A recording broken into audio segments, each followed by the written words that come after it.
There we go. There we go. We See, there's no problem. You're just arriving fashionably late, Connor. got there.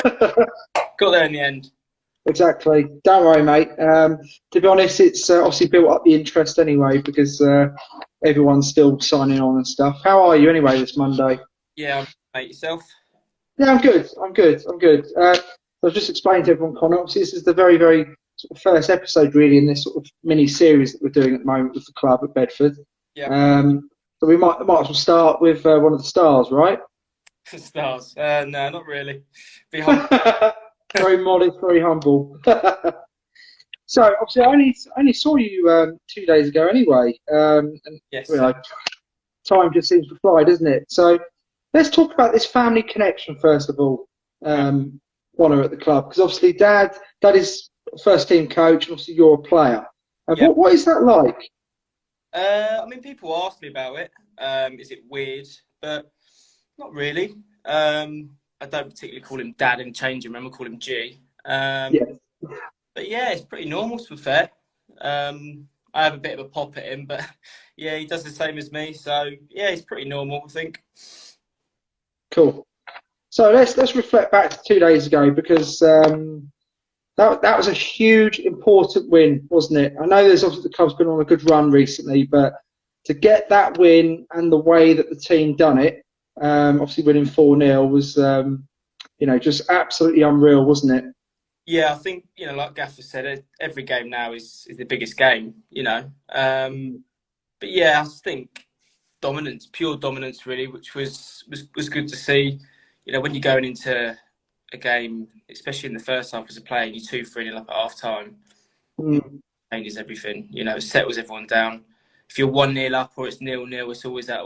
If they score, it's either a draw. You're not leaving it late. But yeah, again, another comfortable win, which was good to see. Yeah, and who got man of the match of the game, Connor? Do you know? Oh, I don't. Who was it? It was myself. There we go. But yeah, it could have been a few of us. Just really good performances all round. Yeah. Yeah, I mean, bless him. The captain Peds, I think, only had to make 2 saves, and they were both in the second half, weren't they? I know. I said when he done the tape on the goal in the second half because there was a hole or something, I said to Peds, "Leave your gloves off. Leave them off. Don't need them on." But yeah, he's there when we need him if we do. Like obviously, I think in the second half he had to make a. The second half, I think they had a chance, didn't they? Second half, and he made a good save. So yeah, he did. There when we need him. But yeah. So that W at the weekend on Saturday means obviously Bedford are 4 points clear. They've got a superior goal difference over second place Berkhamsted at the minute. Well, how does that make you feel now? We're now in March. Obviously, the games are starting to tick down. With that bit of a cushion now after Saturday, how do you feel about it, Connor, as a player? It's a little bit.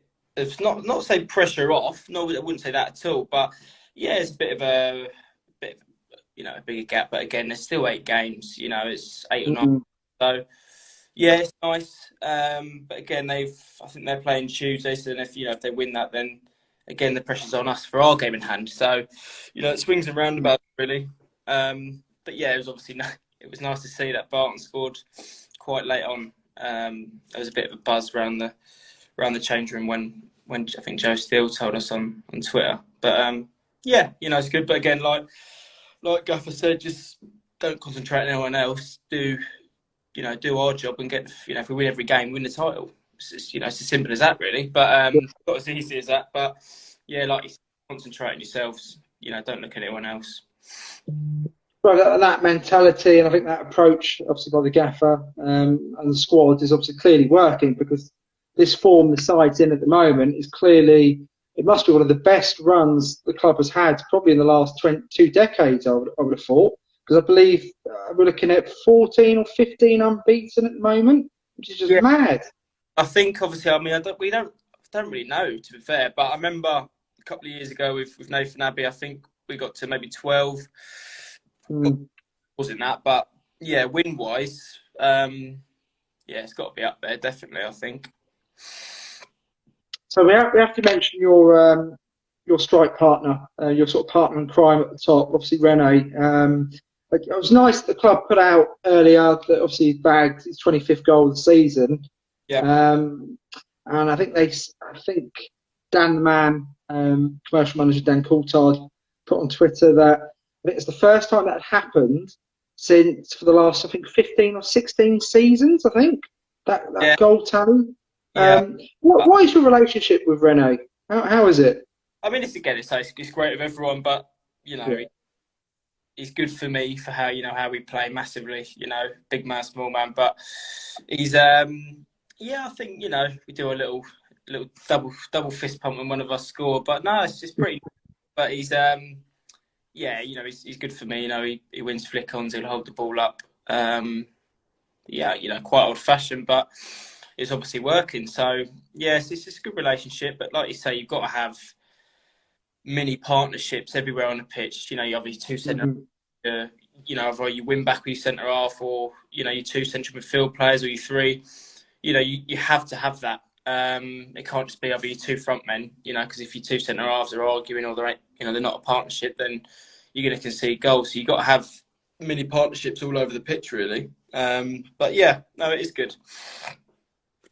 Nice. I'm sure they appreciate that, Connor, as well, to hear that from you.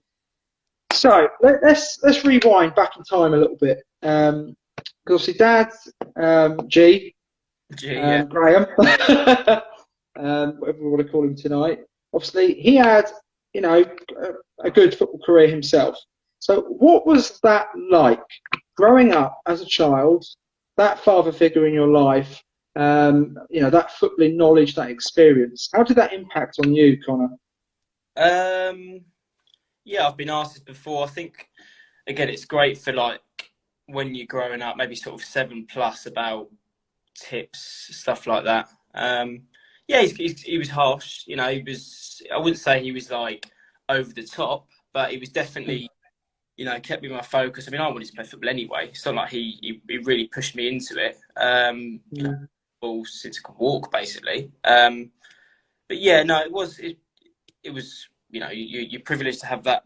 If than someone who doesn't, it's obviously an advantage. But yeah, I think he let me play. He didn't, he wasn't one of them on the sideline who would, be shouting and telling me what to do. He was quite laid back on that. But yeah, especially maybe like with when it was at Luton and we trained 2 or 3 times a week. The other time would be at the park every day. Scissor kicks, headers, everything. So that was obviously a positive about it, and obviously maybe growing up when you sort of hitting like the youth team at 16, 15, keeping me in good stead, really. I think that's the biggest thing, and he still does now.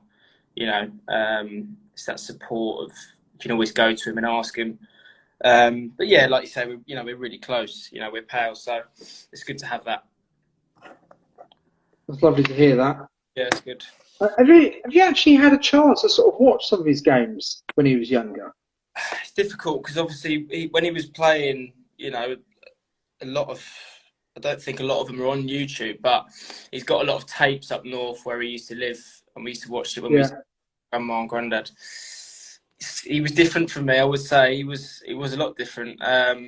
But yeah, when I think before he done his leg, he was a proper number 9 back in the days as well, and especially for his size, you had to be a bit more rough and tumble when I think can sort of not get away with it now, but I think you can be more lighter and more technical. But then, yeah, I did watch a lot of his stuff. I think there's a few goals on YouTube, but yeah, he was again different number 9 to me. But yeah, good centre forward.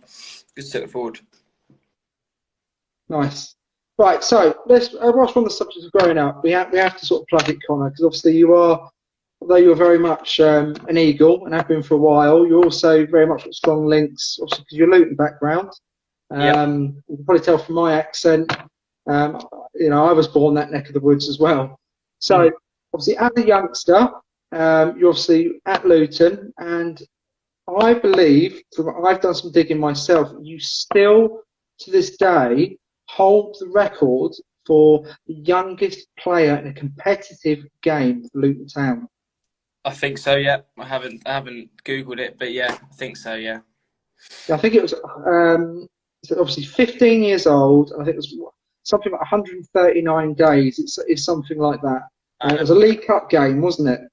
Yeah, it was a. I think it might be changed now. I think it was Checker Trade. So it was like like your League Club, not the FA Cup, but the one. I think it might be still be Checker Trade. I think it's that one. Like the EFL Trophy sort of thing. Yeah, Yeah. yeah. Okay. So how did that all obviously come about? I mean, obviously you're training, you're learning, and then all of a sudden you're told, oh, by the way, we need you midweek for this game. I mean, what was going through your head when you got that conversation, that call? I mean, it was pretty. It was mad, to be fair. Yeah. Still in school. I was my last year of school, and I was training day release with the team, playing with the youth team all the time. Starting with that team we had in the youth team was. I mean, if you looked at who was starting every week, I think there's probably now 8 or 9 pros playing. Wow. Still in there now. It was amazing team we had. But yeah, I was doing really well in the youth team playing at 15, and I think one day release, gaffer NJ said, obviously train with the first team, and I thought, yeah, right, and done quite well. And they said, right, well, next we're going to be in the squad for first team game. I went, yeah, all right. So obviously went home, and I think Dad picked me up from training. He went, oh, how did training? I said, yeah. I said, I'm in the squad for the first team. It was like, you got that wrong, Con, or something, Have you misheard something? I went, no. And then obviously they had to get permission from the school to be involved, obviously, because I was too young. And yeah, Would you have been year 10 or year 11? Last year of school. So yeah, year 11. Yeah, I was doing my GCSEs, which I don't think helped. Wow. But yeah, I mean, when I obviously when it happened on the Tuesday, I mean, I didn't think I had Twitter and all that when I was that age. And obviously on the bus when I came on for whatever it was, 5 minutes or something, I see all the first team players like, Con, you're everywhere, literally. Sky, all that stuff, and it was a bit mad. And obviously at school, then they brought me in for it was a big massive assembly and all that. So yeah, I mean, I remember it quite well. It was a little bit mad, probably for my age, but yeah, whatever came from it, it's a nice thing to have, isn't it? Especially maybe when you get older, you can tell people about it if it doesn't get broken by someone else. Yeah. Well, to be honest, it's still stood for a few years, isn't it? So there's still a high chance it's going to stand for a few other years. So if people haven't seen this, do you mind me showing this, Connor, on camera? Put it on. So there we go. There is the man himself. Look at him there. I look young there. From that night. So young there, Connor. Look at the hair. Short, way too short for my liking. So, personally now, who for you is your sort of Scoreboy Club and your all-time football player, and why? Who's a player that I look up to? Or someone you really, really admire? I mean, obviously, yeah. You've got Premier League footballers that you've grown up, like Ronaldo and Rooney. But sort of more maybe clubs that I've been at, especially I think at Luton. I mean, Alan Sheen was quite big for me. Like he was skipper when I was there, and yeah, he just sort of he told me when I'd done wrong, but he helped me a lot. Especially when I trained with the first team. Gosh, he was brutal. There's some players in our team that are again quite similar, but yeah, proper brutal. But he was one that maybe comes straight to mind. I mean, I haven't really thought about it, but yeah, straight to mind would probably be him. He was a big help, and he sort of when I was playing, this is it. Also, as well, it'd be like my sort of middleman for when stuff is going to happen. Going, look, you're in the squad for this game, or you're training with the first team tomorrow. Be ready. So, yeah, he was one that comes to mind. That was a big help playing. But yeah, watching it, obviously, Ronaldo and Rooney at United, I'd probably say that was probably my era. But yeah. So it's quite clear who your club is that you support then from those names. Man City. No, Joke. it's not. Of course Yeah, no, it is. it's not exactly. Yeah, it can't be. Oh, Um, right. So playing career, we obviously know about the link in the sort of Luton youth setup and how that sort of materialised. So am I right in thinking then after that you had to spell on loan at Hemel? yes. Yes. Yes, And I then did. obviously following that, you've obviously been at Bedford ever since. Yeah, third year now. Third season. Third season, yeah. Uh, Cool. So how did the move to Bedford happen?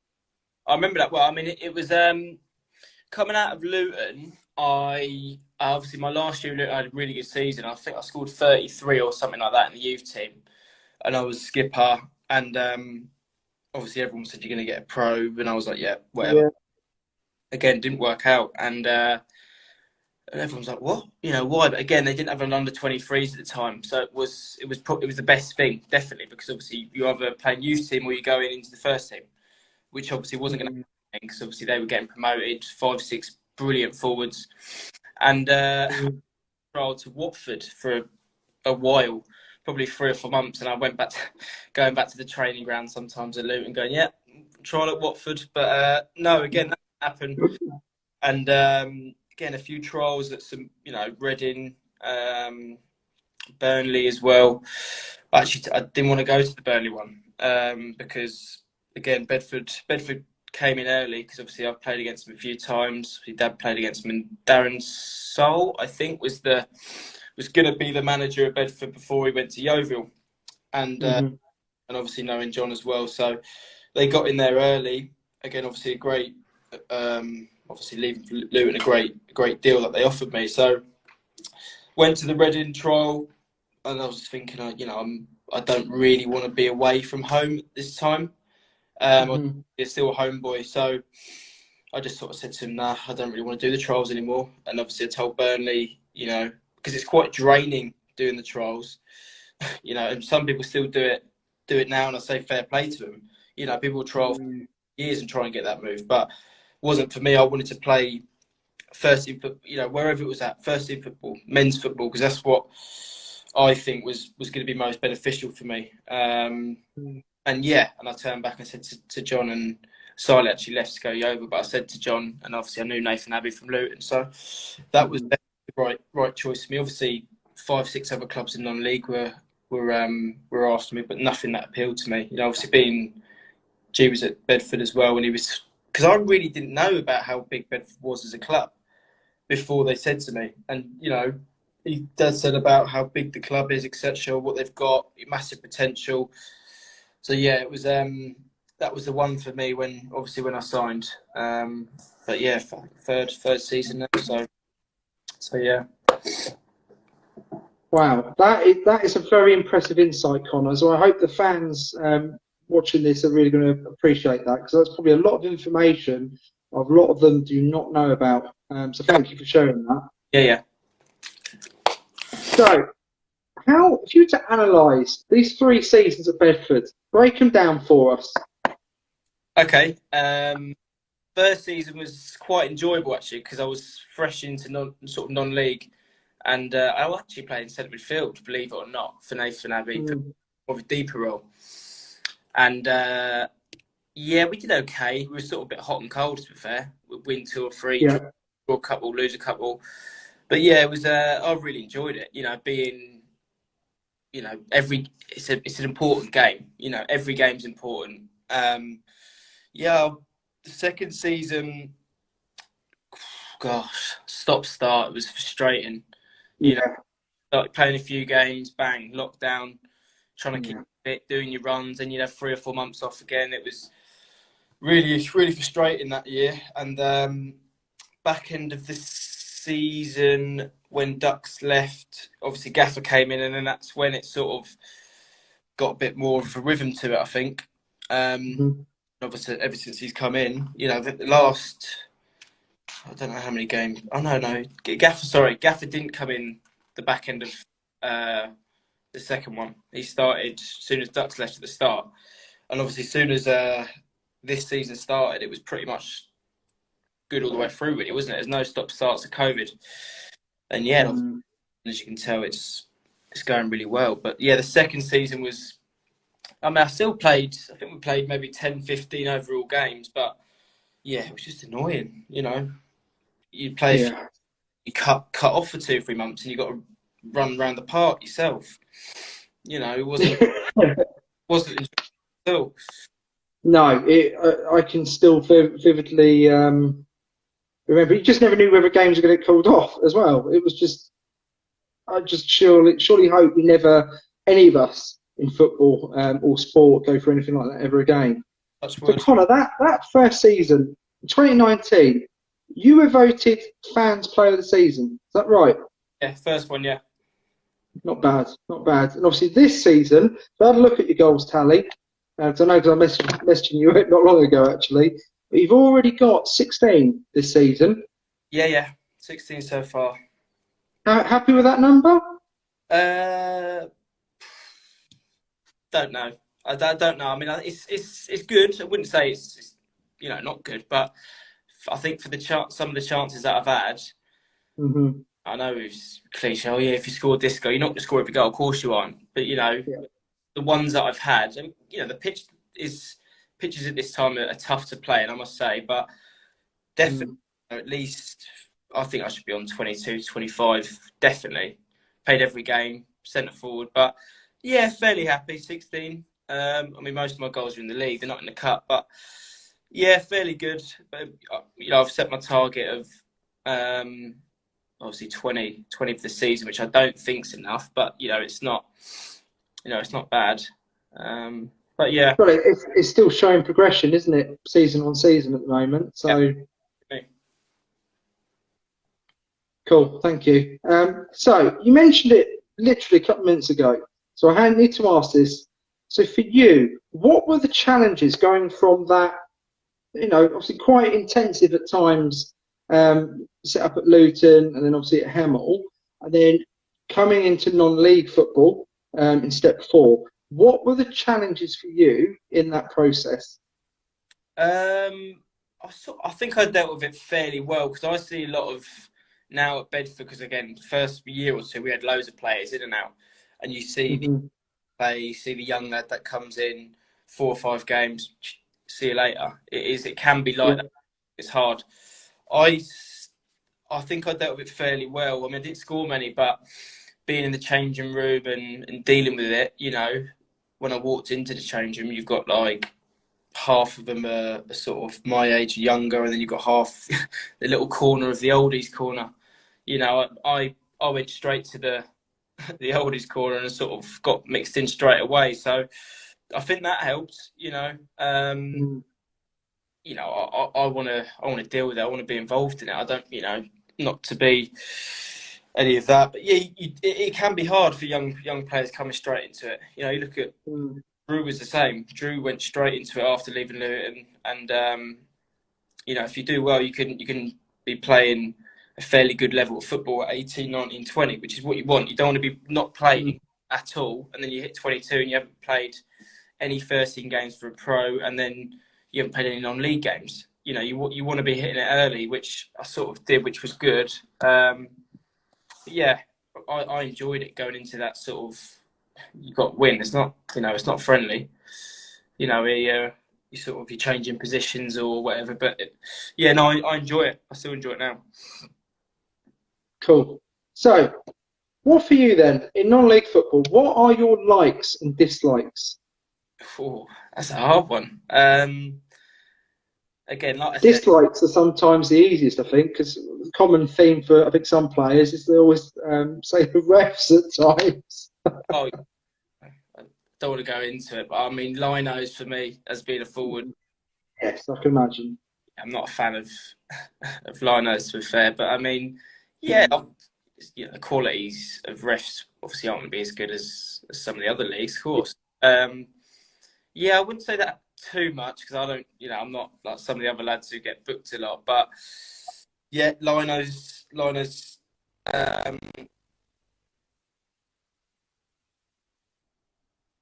probably some. I mean, Bedford's pitch, I mean, not this season, but it's always been really, really good. I can't complain about that at all.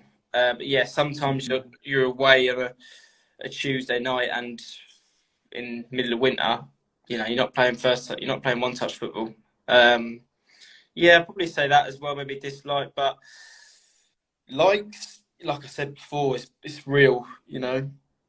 You stuff in the change room, it's not like your academy stuff, which I do, you know, it's on the line type thing, which is probably one of my biggest likes, I'd say. Cool. So obviously we're not unfortunately at this point talking about professional football, Connor, but semi-professional football. What does your sort of average week look like? Well, it wasn't busy. I'm busy now. I mean, I did obviously Tuesday, Thursday we trained, Saturday game, and I'm doing PE teaching and obviously coaching for Bedford at the same time. So, you know, like today, I'll do some one-to-one training with Rob Sinclair, doing PE teaching as well, which I really enjoy. And yeah, obviously in the half terms and stuff, we've got the soccer camps, and we do mini soccer on a Saturday coaching. So it is basically sport and football all week, which is you know good. I do really enjoy it. I'm lucky for that. But yeah, you know, I mean, sometimes when you've got a Tuesday game and you're training Thursday game, Saturday, and you're doing coaching, and it can be fairly hectic. You've sport all week really. But yeah, that's probably the normal week. I think it's sometimes nice not to have a game on a Tuesday, you know, especially after a Saturday. I think we had a run in, might be November, where we was Saturday, Tuesday, you know, and coaching and stuff. It can be quite hard on your legs. But I mean, I've obviously been at Luton, you're everyday training. So it was a bit at the start when I came to Bedford and it was just football, you know, a few days a week, I was like, it feels weird. You know, you'd only have Wednesday, you'd be in there every other day. So that was a little bit of a, not shock to the system, but a bit strange. You're not getting up and going to the gym and training and stretching and stuff. But yeah, that's probably my week. So I'm going to ask this question. Someone asked it really, really long ago now, actually in the comments section. So how do you recover after a game? What works for you? How do I recover? I mean, you know, a lot of lads would be sort of stretching the day. More when you're in a professional environment, they'd, you know, get the foam roller out and stretch. We used to have ice baths, all that sort of stuff. Yeah, I've never really been into all that. I mean, I again, it always happens now, and even at non-league, recovery is massive, especially on a Sunday and Monday before if you've got a game Tuesday. I mean, you know, I'm fairly fit anyway, so I mean, there's never really been any times where I thought I feel fatigued. You know, touch wood, I don't start feeling fatigued now, but yeah, I've always been, you know, I'll play all the time. You know, it's just never really been an issue for me, but especially for some of the older lads, it's big. You know, it's massive. Again, gaffer sometimes says go for a light jog Sunday, which we do, and put your 5Ks in because it does, you know, release lactic acid in your body to play the next game. You know, because you don't want to be going into games. It's, you know, doesn't help at all. Cool, thank you. So let's go on to these Eagles fans, right? Because you mentioned it right at the start. You know, Bedford are a big, big club. Yeah. Locally and non-league football, and there's no getting around that. The figures on the attendance this season alone are just absolutely through the roof for a Step 4 club. Yep. What is that like, Connor? To walk onto that pitch, you know, and week in week out at home, you have those crowds at the Erie, and then you go to other clubs in the same division, and the attendances are like 20-25% of that. Yeah. I think definitely this season. What I say to the gaffer is he's brought that. You know, he's brought that. He did say at the start. He goes, "I'll tell you now, we're going to hit 500. We're going to hit 500." Because before we'd be hitting two or three. Yeah, I think you look at our fans now, when we go to like Barton Rovers or a team like maybe don't have as many as their home fans, we take good 150, 200 to away. Wow. it's brilliant. Because like you say, it makes a difference when you're playing and you see the usual faces behind all the goal like that. Mm-hmm. Love it, because it's nothing worse than looking around the ground and thinking, no one here. You want to have a little bit of that. I think it was when we played Hertford, when I think we were 3-0 up or 4-0 up, and you could hear the corner to us, you could hear the fans talking. I'm thinking, what are they on about? They're going, oh, someone just scored against Burco. So we're playing the game, and you've got, them on what the scores are like. But yeah, no, they're great. Bringing them sort of fans to away games. Again, Kidlington, the one that got abandoned. You've got. I'm pretty sure we had more away fans than our home fans all day long. So. But again, Gaffer's brought that. Of the. Keep watching us play, because this is why. We're not conceding. We're scoring 3 or 4, which he has brought that, which is really good. Really good. So let's talk about the gaffer, Gary Session, because he has done such an amazing job since coming to Bedford. We shouldn't underestimate that, because no disrespect to Bedford Town or Eagles fans, the club has definitely underachieved, haven't they, for a while? And now finally the club, we truly hope, everything crossed, maybe this is the year that something very, very special is happening. At the moment it is. We just pray that it's going to continue. What for you makes the gaffer truly, truly special? Man managing. That's what he's good at. He won't take action. He's not interested in that. You'd have, again, some managers like that, but some managers will get involved in shape play and stuff. How the gaffer deals with you and certain players and, everything else. It's like seeing a sort of professional manager, if I'm being honest. I'm managing a conference and stuff, so he's not been far off. But yeah, he's the authority coming into the club. No one's bigger than the club as well. Like you say, Bedford are a massive club, and Dad's always said that they've been, when he was there, Conference South, Conference, they're getting 1,000, 1,500. That's how it was. And it was a bit, when I came, and he's thinking, well, you get 200, you're a massive club. It's a little strange, but he's definitely brought that back. To your question, his man managing skills are really, really good. Really, really good. You sort of can't really describe it until you're sort of involved in it. But he'll pull you for a chat. He'll say this, really enjoy it. And he's, from an outsider, very, very approachable. Yes. He's happy to talk to anyone, isn't he? He's really, really a top guy like that. Yeah. So, longer term, Connor, let's look a bit further ahead. So what are you hoping, objectives wise, for yourself this season and beyond? Well, obviously, for Bedford, obviously to get some more, etc. Longer term for myself, let's be honest, is to get back in the pro game. That's the goal, and to play a good level of football, because I feel like with the right guidance and etc., I feel like I maybe could. Maybe it might take a year or 2 or 3 or 4. When you see players might hit League 2, League 1 at 26, 27, and then go on to play Champions, maybe a year or 2 in the Prem. But yeah, definitely to get back in the pro level, whenever it will be. Not to rush it or anything. It will happen when it does. Like you say, your playing takes for itself. If you're doing well and doing the right things off the pitch, etc., it will just naturally happen. But yeah, I'll probably say that's the aim, back in pro level. Not being wouldn't go over the top and start saying, I want to play here and there.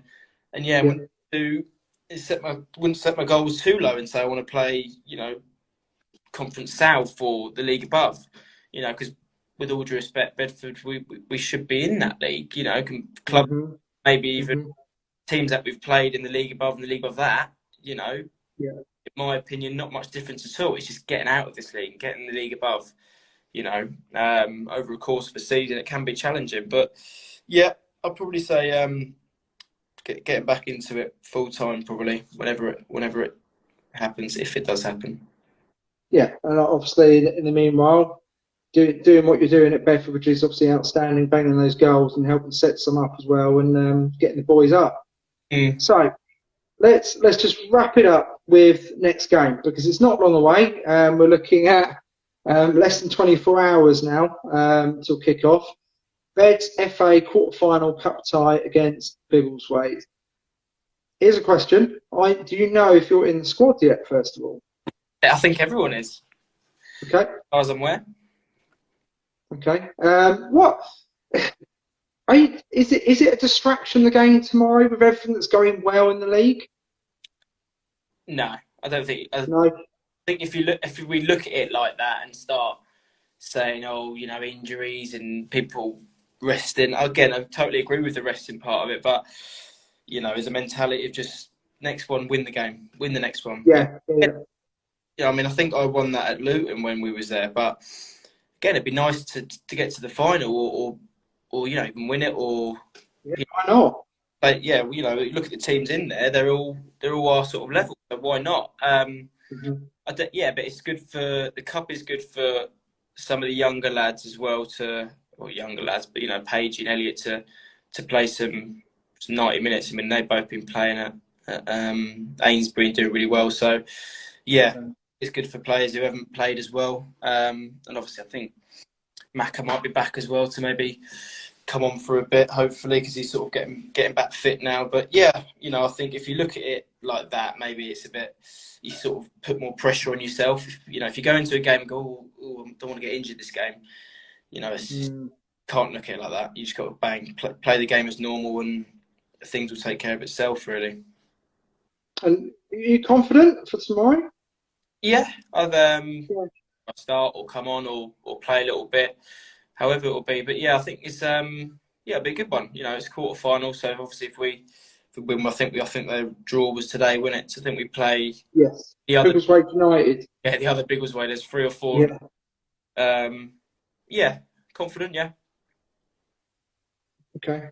I think what we'll do, we will wrap it up there, Connor. But thank you so much for giving up your time this Monday night, especially with a game tomorrow. So it's just all football for you. But I hope everyone who has stayed and watched it live, thank you so much for joining us, staying tuned. And this is going to be going online, if you haven't been able to watch it all, very, very shortly tonight. But thanks again, Connor. All the best for tomorrow, obviously. And I am actually going to be at Saturday's game against Colney Heath. So I'll catch up with you then. Cool. All right. Thanks for that. No, pleasure. All the best. Yeah, cheers, pal. Yeah. Bye. Cheers. Bye, everyone.